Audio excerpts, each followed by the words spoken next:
and this is James. Hi, James. And we met at when we were training as counsellors. And yeah, we're just here to really talk about our faith and experiences of it and understanding of it as honestly as we can. And hopefully make it okay for you guys to continue the conversation and be honest about your own spirituality, your own journey. James, last week we kind of were talking a lot about you, I feel, but it was kind of, I was processing at the same time, so which is really helpful because then all the focus is on you and I can not feel the pressure. All the work going on in the background. And yeah, we were talking about kind of being active, I guess, being an agent in your life and maybe setting goals or and the struggles with that we both have, and we said we'd check in and see how it was. So can I hand over to you and you can? Yeah, of course. And I'm really glad that we had a short chat before this to remind me, because I'd probably forgotten that that's what we'd spoken about. But interestingly, I hadn't forgotten that that's what I was going to do. And so when I was back in work after we spoke, and was sort of like thinking a bit about, okay, so how do I take a little bit more of an active role, and how do I take, instead of asking people what to do, doing something and telling people that's what I'm going to do instead. It is a real challenge, and it's certainly not something that comes naturally to me. But it's interesting. It's almost like it was a reframing of what I was doing already, because there was a lot of stuff that I was doing naturally and just going about my day-to-day work without and I do that usually without any sort of like thought or consideration about it. It was just what I did. But now I was sort of like being a bit more intentional about it. So it still looked exactly the same. I was still doing exactly the same work, doing exactly the same things. But now I was sort of thinking about, okay, in doing this, am I now going to talk to X, Y, and Z about it? Am I going to bring other people along as I do it? Am I going to... and I suppose it kind of made me a little bit more aware of my colleagues and where they were and what they were doing, and then gave me a little bit more, I suppose I gave myself permission to recognise that actually there are elements of my job that I'm good at and that I could then impart to others. So that we've got a lot of new people who started fairly recently in the lead up to Christmas. And so in the support element of them as team members, it's been something that's sort of like been bubbling away in my mind. I've got like that nature of, I want to be there and support people. It's quite it's interesting because that's quite a side role. It's not like taking like the front seat with things, or the being the in the spotlight, as it were. And yet that's kind of where, like, by me what's the word?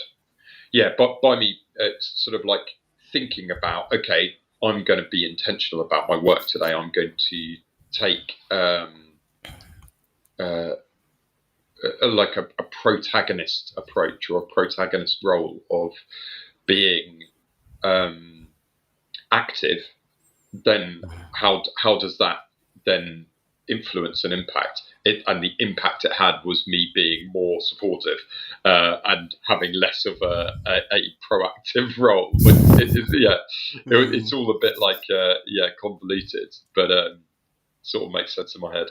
But yeah, and then since then I've been into work a couple of times, and it was interesting. It sort of made me realize, okay, this is like something that I can do at work, and then when I'm at home, I just completely switch off from it. So it's almost I need to decide, okay, I'm going to do this in other aspects of my life. I'm going to do this in other areas, and take almost like a daily. I'm going to take an active role today. I'm going to be proactive in my life, which I think, like for myself, seems really really challenging, because I suppose I'm 35 now, and I'm not practiced in that at all. I haven't practiced being a proactive participant in my life. I've been a passenger for such a long time, that it's quite not just daunting, but also a little a little sort of lofty feeling, because I just don't feel like I've got the skills to do it. But having been at work and doing it there, I know that I can, and that's like just a part of me that's afraid, I suppose, of what might happen, what might come of that. Yeah. Like I felt that sort of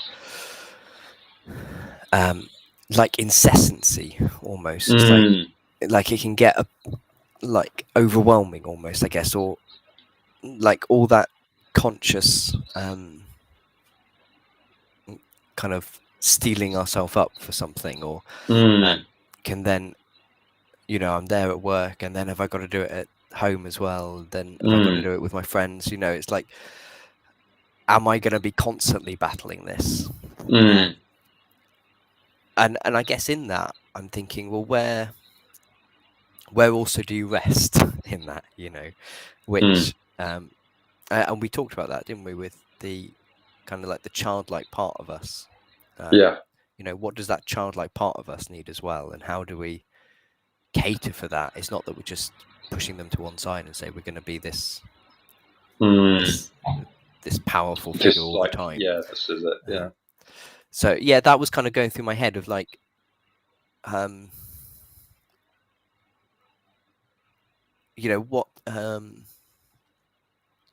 what's I think it's possible when you're trying to make a change that it then, and maybe particularly in Christian circles, let's say, that change has to be, this is the better thing in every area of my life, and it becomes very incessant, very burdensome, and it's like, and you end up never winning. It becomes like a perpetual cycle of like, I haven't quite met my it reached my perfection yet. I haven't quite perfected myself in this area, so keep going, keep striving. Yeah. And maybe the converse of, I'm still not good enough in this, I'm still failing in this, I'm still I'm never going to change, because at the end of the day, if you're trying to do the impossible, you're never it's impossible, isn't it? So I was wondering how that was maybe at play as well, of kind of this thread of, well, it would be nice in relationships to be an agent, and it's really really important in relationships, but also I'm wondering, where do you get time to rest and recuperate, I guess. And not keep striving, I suppose. And I think that's always going to be a danger, isn't it? Of like, if you've got in your head an idea of what you want to be like, and it's not quite, it doesn't align with what you are like, it's almost worth questioning where did that ideal come from that we're striving for, and is it worth striving for based on the sort of suggestion that by striving for it, we will always be striving for it. So there might be that unrequited, never achieving aspect, or is it worth looking more to what we've got already, and that's the sort of like nurturing the inner child, nurturing the inner being. Yeah, that's a really good question, and I suppose when I was talking about it just now, because it was so, as I say, I feel so unpracticed at it, and so sort of like isn't something that comes naturally to me, to be taking that active role in. It might be that I'm taking that active role in the wrong context, or like giving it too much emphasis, and actually it's more just being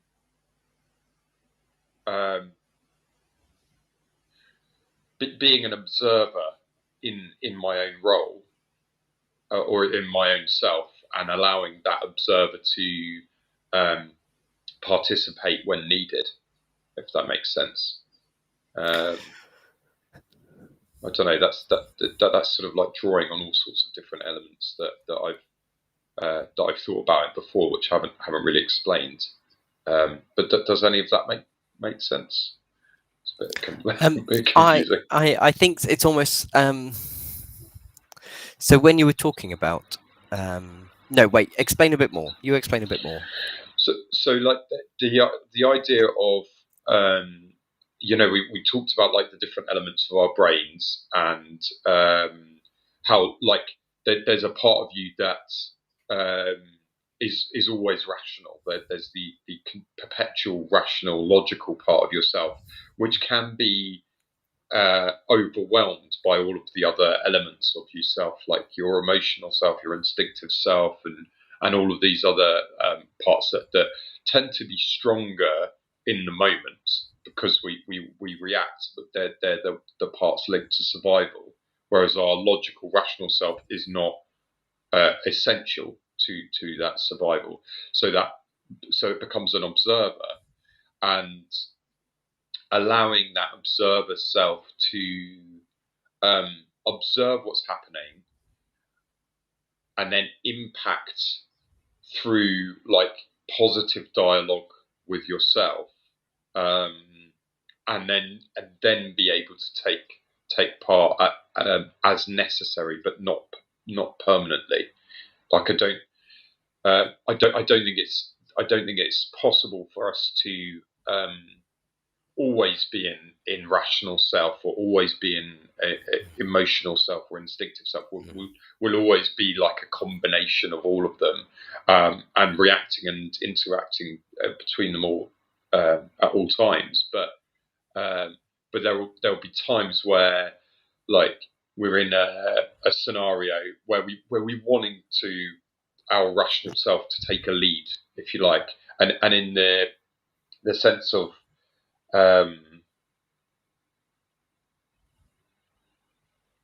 in the sense of what I was talking about before, about like this taking an active participant role in my life, that I suppose is my rational self taking a bit of a more of a front seat, as opposed to like just the contemplative observer role. So I paused there for a moment because I thought about. I've got like another dialogue going on in my head at the same time, obviously, where I was thinking about, so what is it that has triggered all of this for me? And it was a comment that one of my colleagues had made about, me keeping my ambitions very hidden, and ambition being a real like negative connotation word for me, and it sort of like doesn't really fit, and doesn't, and I can't, I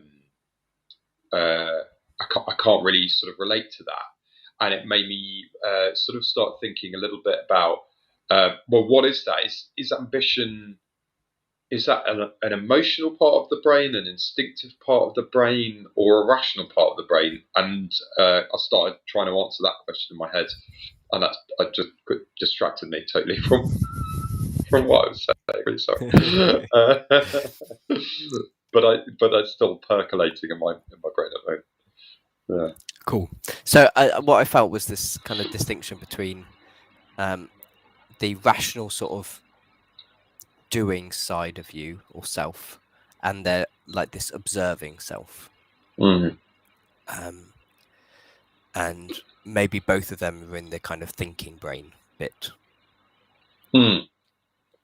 Yeah, I would say so. Yeah. The ability to self-reflect and observe and know, okay, that's what's going on in my body, that's what's going on around me, and then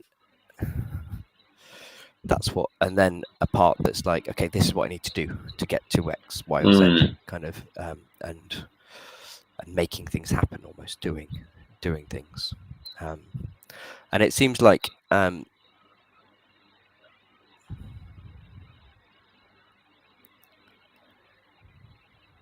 feels like the observing part is quite strong in you, and the doing stuff is quite fearful. Yeah, I think so. Like that's probably accurate. There might be that part of your thinking part that's there, but it kind of rackets back to your survival part very quickly. It comes back and which is kind of pulling you back almost. Like, no, don't do that. Don't like. Yeah, and then this.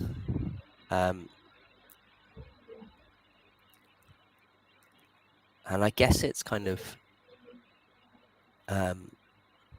well, I think what you were saying before was kind of the observing. Is it that you're observing, and then in the observing, it becomes evident now is the time to act, or now is the time to work towards something, or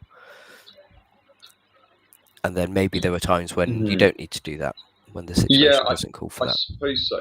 Yeah, I think so. And it's just having my brain almost switched on to the fact that, oh, I can be a bit more active here, or a bit more a bit more proactive, rather than just passengery or observer. Yeah. I guess what I was thinking before was this observing part. Then maybe there are times when it observes that you just need to be a passenger. I think with me and my wife, like there are times when I just need to collapse, not not make decisions, preferably just lie on the sofa or something, and have her hold me. That's what my body needs at that point. And there's no point me trying to push that, and it will just end up in arguments or something if we try to push that. So like maybe that I guess that's what I'm thinking of, is kind of, okay, and then at work, maybe you wake up feeling absolute rubbish, and it's like, well, today I've got to survive, and that can be okay, because if we give our bodies that space to be as they are, I think they're more likely to recover and then be up for things maybe the next day or something. And allowing ourselves to be whatever is right for that moment, rather than whatever our expectations have been from the time before. And that kind. Sorry, carry on. Yeah, what were you sorry, say? that right for that moment is, what is the situation calling, but also what is my body calling for? It's kind of like both. That's the whole situation, isn't it? Taking in that the full picture, rather than just what we believe the expectations are, or our own expectations have been from the past. Yeah, and it sort of connects to where I feel like I was heading, which is that, and in response to what you said about, so where do I rest? Where do I stop? Where do I, where's the sort of stepping back moment from it? It sort of makes me think a little bit of mindfulness, and the way that you are present and there in the moment, rather than trying to sort of being afraid of like the past, or afraid of the future. But you sort of running from whatever, or responding to whatever's happened in the past, or being in preemptive response to whatever's going to happen in the future. You're just there and going, actually, what's happening right now? Where am I? What is going on for me? Am I tired? Am I a bit worn out? Am I feeling energized, feeling energetic? Does this situation call for all of that? And how do I navigate it? You're just there, uh, rather than trying to, I suppose, sort of, rather than reacting to stuff that hasn't happened or isn't there, aren't stimuli, but maybe are in us. I don't know. That sounded better in my head. Yeah, no, I agree. Like, when you were talking about the going into work, and that reframe, I think reframes are so profound because they open up possibilities. You know that like you can go to work and you can be along, one story of, I don't know what that story was for you, but or what it might have been, but kind of like, I'm not here to be ambitious. I'm here to get through the day, or I think maybe my stuff, maybe it's like at times it's kind of like, I'm not here to, I'm not doing a good enough job, or I can't do this very well, or what am I thinking? It's kind of like, or we're living maybe in this one story of like, I should be ambitious here, but I don't like it. So you're kind of fighting that ambition of I guess in that kind of business sense, it's like a pressure there to get better, to be ambitious, and it's like, I'm fighting that. And it felt like the reframe was opening up possibilities, and in opening you up, you were opened up to all of these connections that you're already in. It's like you're already in all these relationships. They're all happening. People around you are doing their own things that you're suddenly then aware of, and you're observing, and then you're in this place of a bit more possibility and power, I guess. Like, as an agent, I can make a difference here in different places, rather than this one storyline of, I should be ambitious but I don't want to, and that's very kind of like closes you off, doesn't it? It tightens everything down to one pinhole, rather than like, as you said, that divergence of all of the different possibilities. I like that. That feels more comfortable, and particularly more comfortable for me. Like, I think I sit much more comfortably with like an open-ended story than a clear-cut, closed, tidy story. And I was just thinking, like, could we reframe? I'll go for the harder way of saying this. Could we reframe? You keep your ambitions well hidden, to, are you keeping your values well hidden? Yeah. And then the converse of that is, it's not so much about being ambitious, it's about being in touch with your values in the moments in which you live. Okay, I'm with you. So like, about whatever my values are in that moment. Well, my values don't change like throughout. I always like hold people in high esteem. I always like want to treat people in the way I'd want to be treated, and that sort of thing. And am I doing that moment to moment? Is that that what I'm doing, or am I taking shortcuts because there seems to be another agenda or another aim at work? Yeah, and I guess the taking shortcuts, if there's another agenda that feels against your values, like you're always going to sabotage that agenda for yourself, I guess. Yeah. Interesting. Yeah, I think you're right. What was it that we said last week about when we delved or we pressed a little bit deeper into I'd said about my me wanting to like always come across as kind and compassionate and so on, but actually behind that, what was behind that? It's gone from me. And I think that's probably at the crux of this, isn't it? It's that deeper challenge between myself and what the world sees and the world wants is maybe where I'm struggling a little bit. Is that it's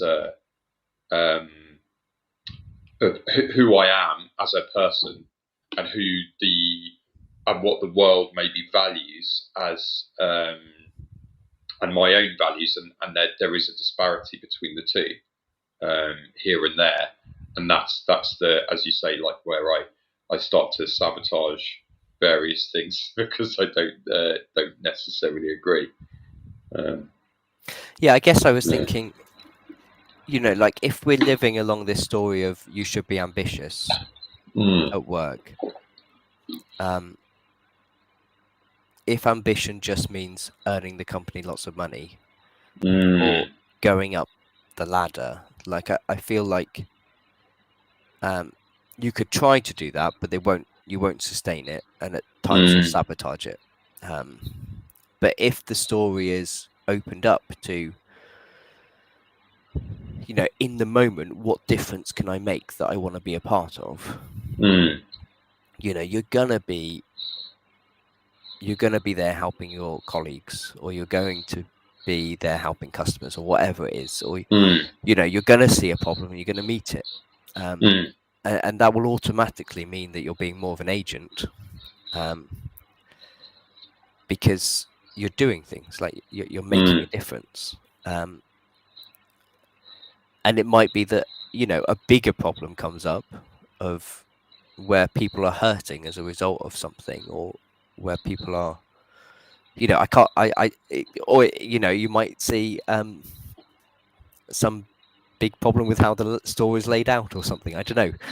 I don't know exactly your job, but kind of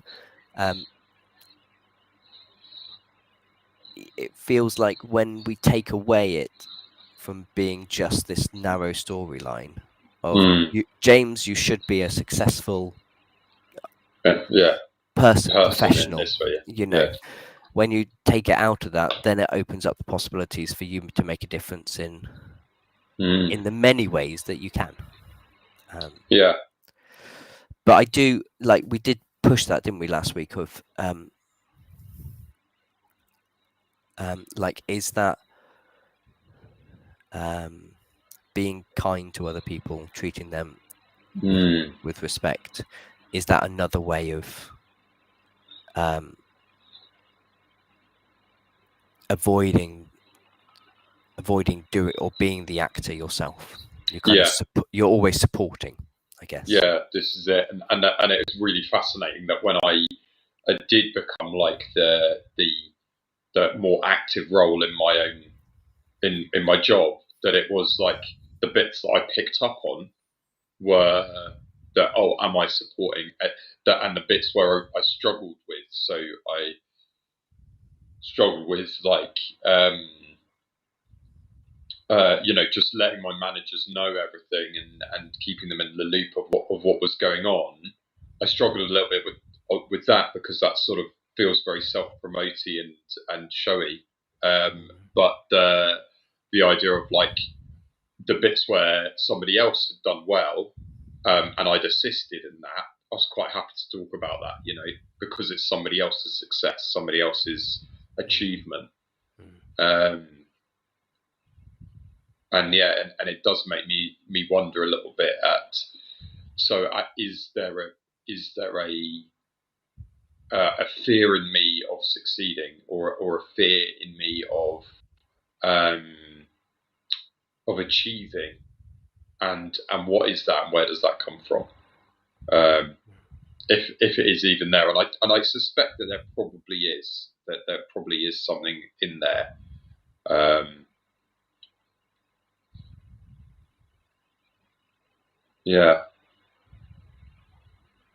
Because with everything, I find that a lot with them.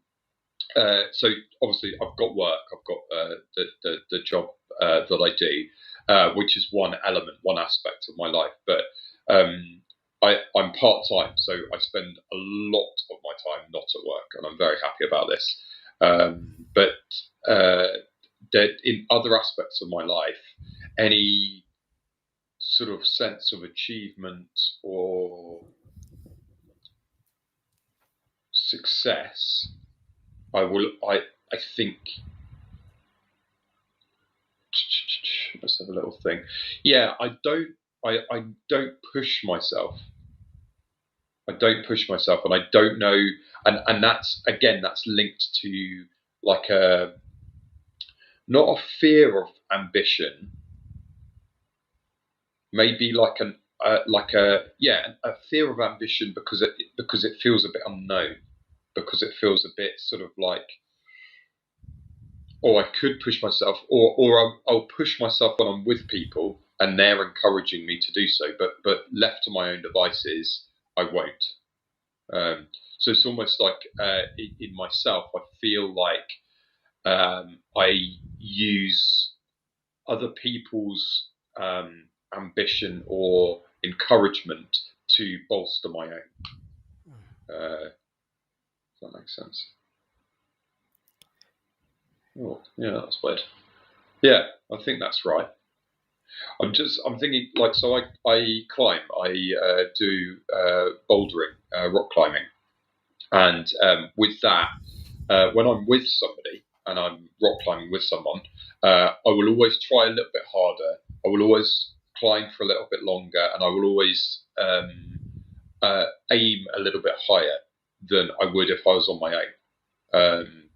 When I'm on my own, I'll have a go, but I'll quite quickly become disheartened, and I'll quite quickly give up, or go and do something else, or get bored, or whatever. And it's all like the same sort of thing, I'm not there with somebody either encouraging me or encouraging them. There isn't that interplay, that relationship. It feels a bit more like almost.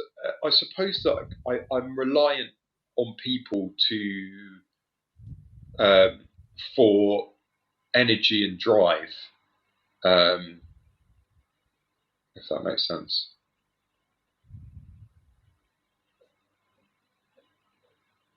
I think so, and I'm just I'm pondering it. Like, it feels like you want to have the drive yourself. Yeah. Like not to need the energy of other people.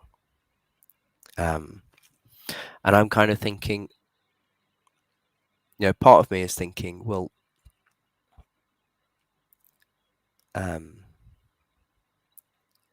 yeah, like there seems a part of you, an energetic part of you, that wants to move out, or wants to move outwards, or and all these things that we were like, all these inherited things that we that are inside of us, that is also afraid of that. Afraid of what the backlash would be, or afraid of how we might be dismissed, or whatever that is. And I'm also thinking, well, who then do you need around you? Because I think we can construct our relationships around being the supportive role, and you then are always the one giving the energy to others. Mm.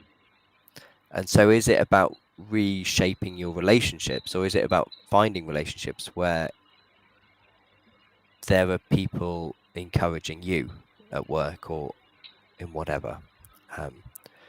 Like, it's very difficult to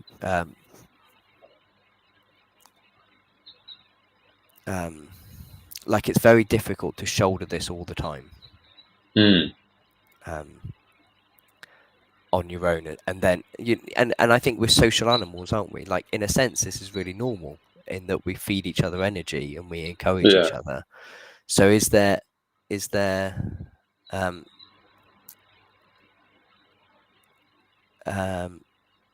so there's also, like, at the same time, is there scope for like that being okay? Does that make sense? Mm. There was Is there scope an for that awful being lot of okay? thoughts there. I Yeah. felt. Yeah.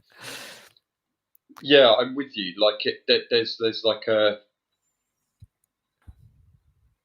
there's quite a lot of situations where we will be collaborative, and there'll be, people will be working together to achieve a specific goal, um, and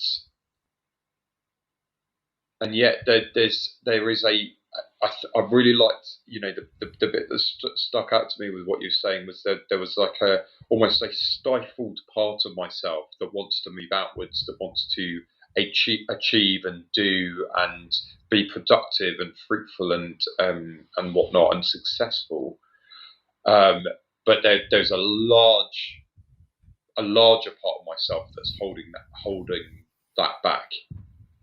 Um, and I feel like that successful achievement, um, an outward part of myself is linked to my creativity, and so I don't do so much of that because it is being stifled in some way, and I don't know what it is that is holding me back with that. If it's like a if that, yeah, if it's a, well, I suppose it will always be a fearful element, won't it? It'll always be a fearful element or a protective element or defensive part. But the collaboration with people, um, I think it becomes quite an easy thing for me to hide behind, because it's quite easy to conceal a lack of self drive by being around people who do support, who do encourage, who do, if you like, but and the whole sort of working with, and you've got like that. There are some people who will encourage and some people who will drain, and so on. Um, mm. Yeah, I suppose a lot of it is that I think what I end up doing is almost, because like all of the relationships we end up in, there will always be like a bit of a to and fro anyway. I will find that my desire to give to that relationship and to encourage or to um, pay into, if you like, um, is stronger than my sort of like feed me part. I don't know. I'm getting very convoluted, more convoluted than I was before. No, that it makes sense, and I guess I'm thinking, that you talked about that big part of you that feels like it's fearful or squashing or kind of protecting, trying to protect this little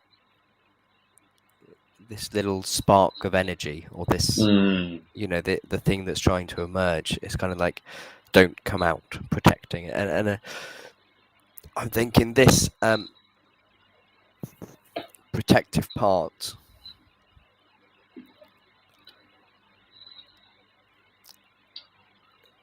maybe shapes your relationships so that you end up supporting others more than they support you. And there's something fearful as well about being the recipient of more than you give back. Yeah, precisely. There's a fear of taking, a fear of being, being being in a position where you're receiving. It's really interesting, actually. It's really interesting. I'm now thinking about my life and looking at the relationships that I've got and the people who I interact with and so on.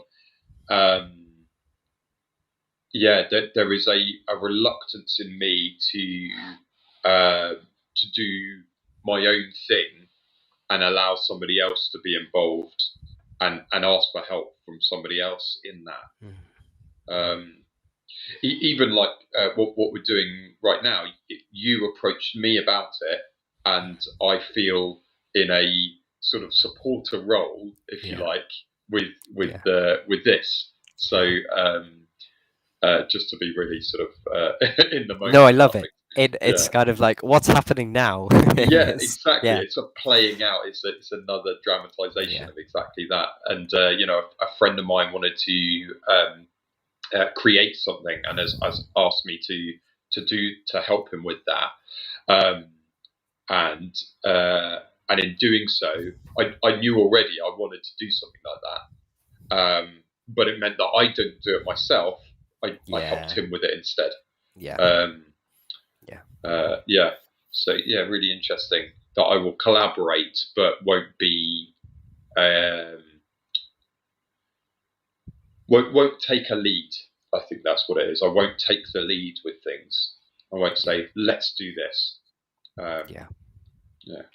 I think I've got like there are two responses. One is harder, so we'll go for the easier one first. Of like, I feel like, if we zoom out to kind of a cosmic balance sheet, I feel like you're probably well in credit.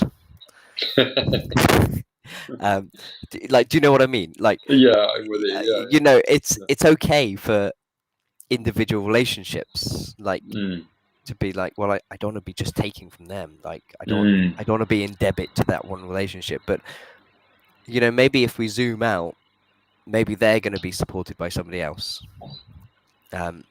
Or maybe they're exactly the same as you and they can't receive anything anyway. So you might as well make use of them, which is what I'm doing with you.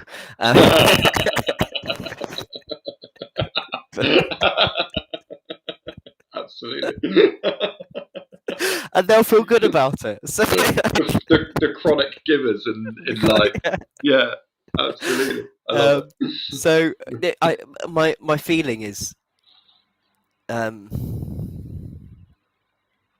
I guess the feeling is zoom out a bit.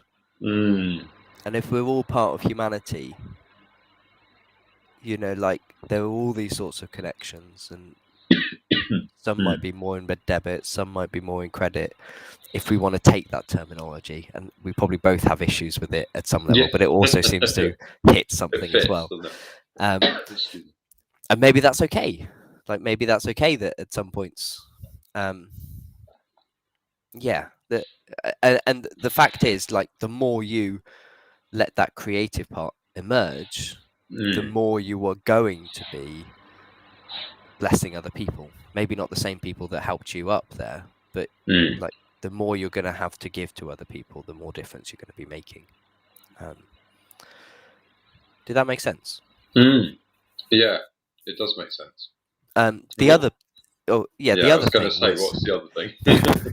The other thing was I was just pondering, because you brought it to us, and I thought, oh yeah, what's happening then?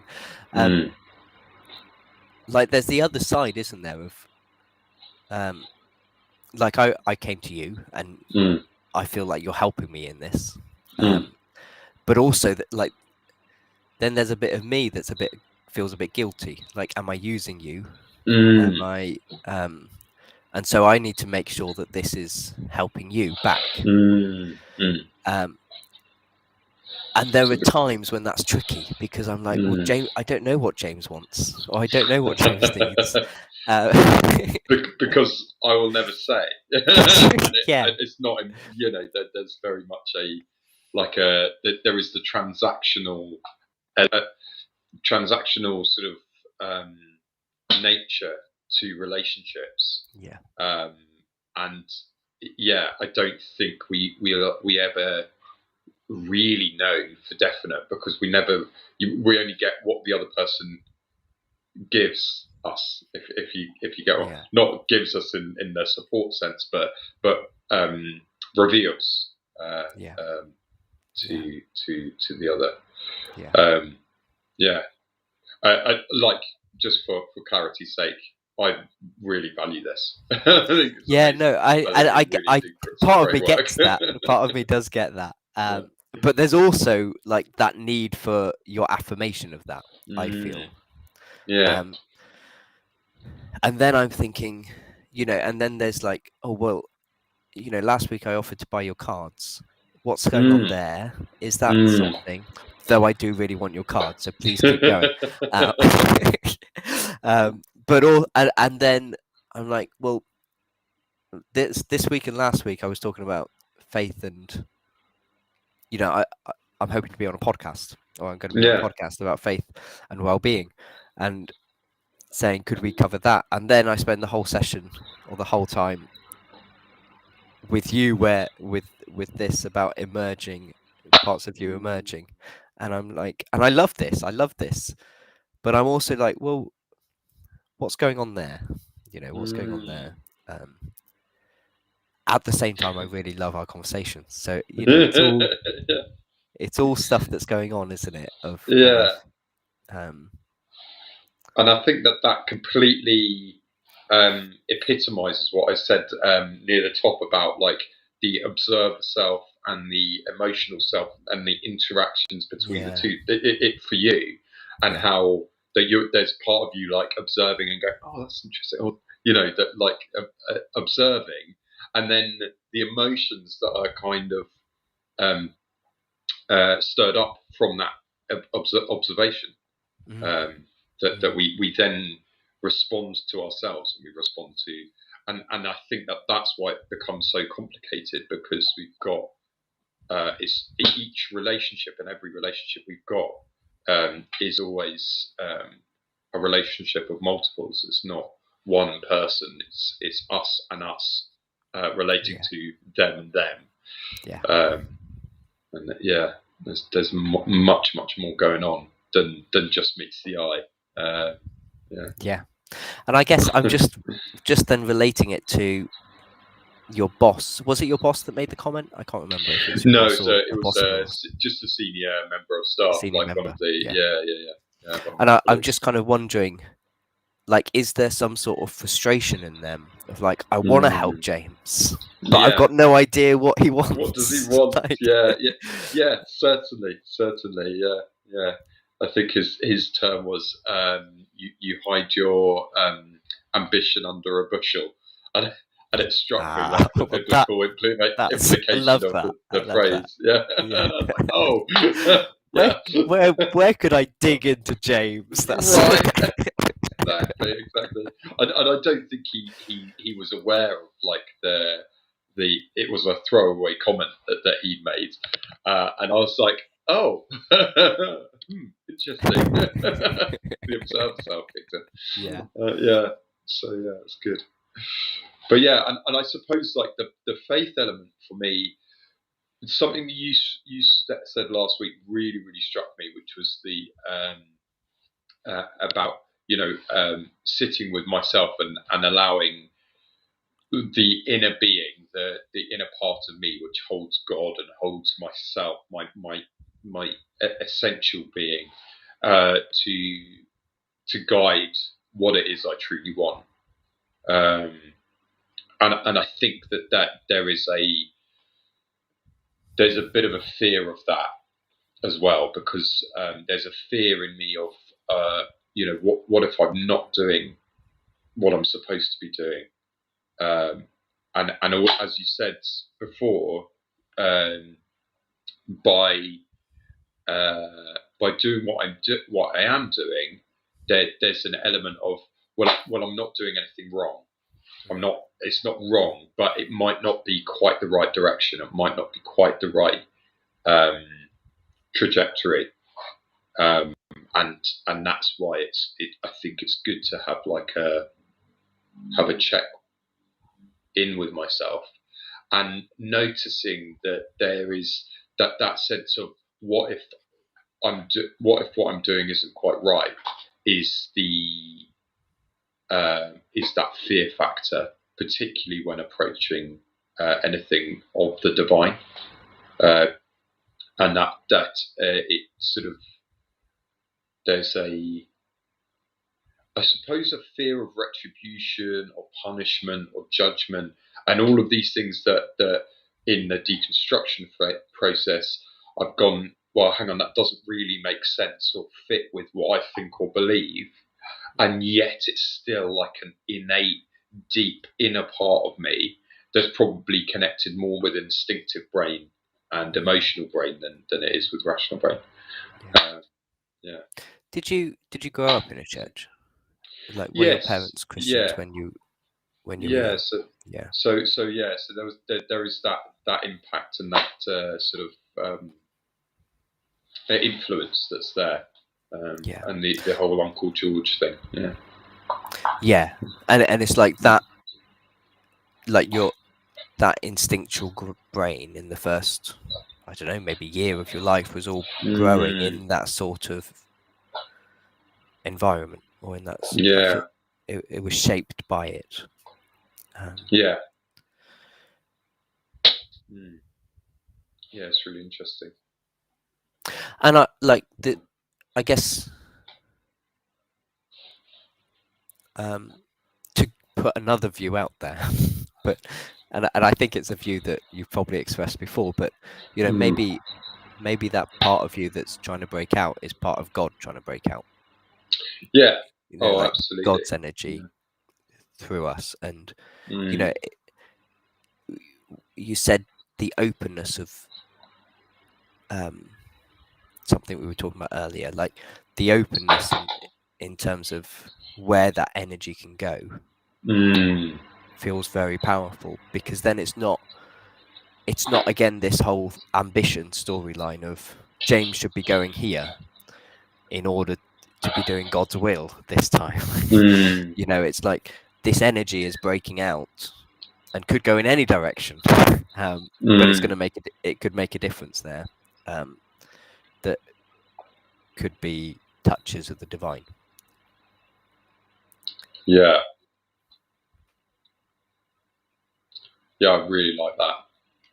I really like that because that kind of that gives me a lot of hope, actually. A lot of hope, because there's then an element of, well,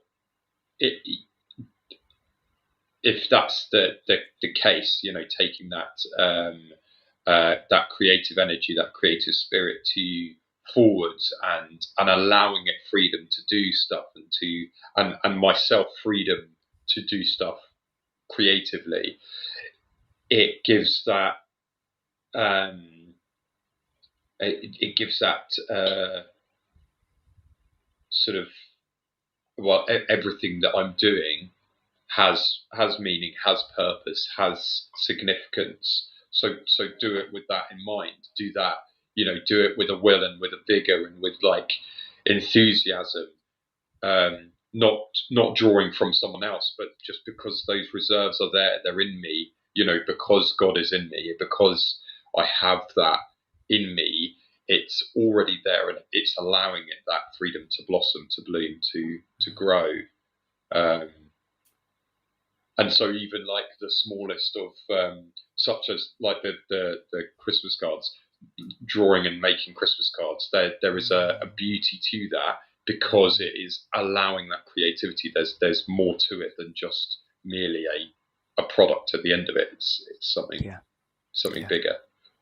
Even if that bigness is just in me enjoying it, and me doing it.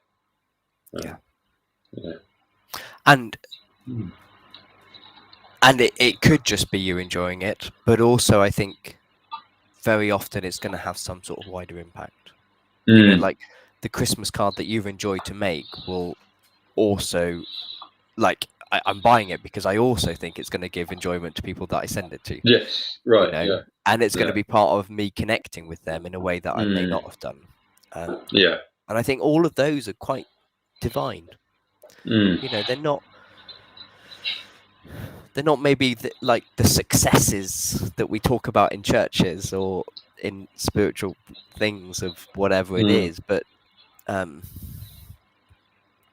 like that sort of thing much more. There's more to it, isn't there? Yeah, yeah, like an unseen or a hidden flow or movement of something. Yeah, yeah. I really like that. Oh, that's really encouraged me today. That's Cool. really encouraged me. Yeah, I think that's great. I think really I love good. it. I love it. I love that. Yeah, I love that it's really real as well. Yeah, I think that really helps. definitely. And yeah, thank you, James, for going problem. for going there with us. And Yeah, yeah. Thank you, Tom, for taking me. No, great. Shall we leave it there then, James? I think we're coming to so. it. Is there Really anything left for you? Anything left? Only that I've got loads to do now. There's loads of stuff that, there's always these things that I kind of think, oh, I'd really like to do this, I'd really like to do that, and then don't get round to, for whatever reason, conflict with myself and, the reasons we've already talked about. But I'm holding that. This feels more comfortable today than we did last week, with the intention of going out and being a protagonist or like a non-NPC, being like just allowing that creativity to come out. Feels much more me. Feels much more me. So yeah, it's good. Yeah, I appreciate that. Great. Well, you take care, James. Yeah. Thank you very much. I look forward to next week. Yeah. We'll see how it goes. Great. Okay. Take care, everybody. Bye.